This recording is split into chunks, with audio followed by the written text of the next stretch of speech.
Standard Operating Guidelines, Section 106-01, Pumper Service Testing. As part of ISO ratings, pumpers must be service tested once a year. Part of the overall requirement for the pumper service test is what's commonly referred to as the dry prime test. This test is conducted in order to review the capability of the pumper to pull and maintain a vacuum of 22 inches and hold the vacuum with a drop in not to excess 10 inches in 10 minutes. In other words, will it be able to draft water properly from a lake or other water source? In order to perform the service test, the following steps are necessary to conduct a proper dry prime test. Shut all drains and valves off to the discharges and intakes. Tighten all caps. If equipment has a pre-connected deck gun, cap off the deck gun. Turn off the radiator cooler valves. Turn the pump cooler valve off. Check primer oil for proper level. Turn off the relief valve or pressure governor. If it is a two-stage pump, place it in the volume position. Connect the apparatus to a hydrant with a single 2.5 soft suction hose. Open hydrant fully and check for water leaks. If water is noticed leaking at any discharge drain or suction connections, tighten the caps or repeat as necessary.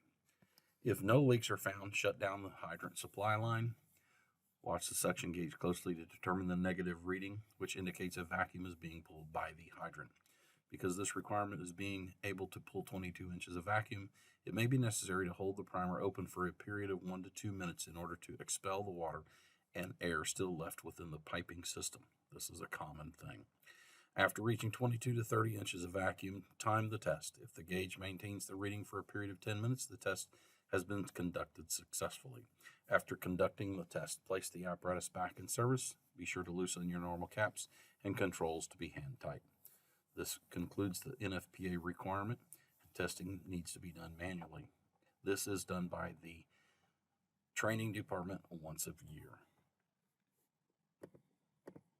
Section 106-2 is inclement weather conditions. Chains will be routinely affixed in designated department vehicles, which are intended for emergency use when there's ice, snow, or any conditions exist that extend the failure to do so will impede the vehicle's safe travel.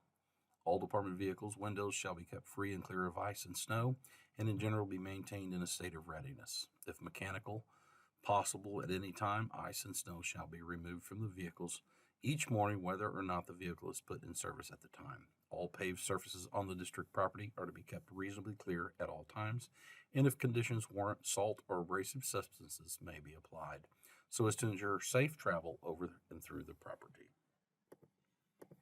Section 106-03 is our manning of the ladder truck. Minimum response personnel is 2 qualified personnel. Minimum response to a mutual aid on the ladder truck is 4 qualified personnel. An assistant chief will also respond with a ladder truck when it responds to a call.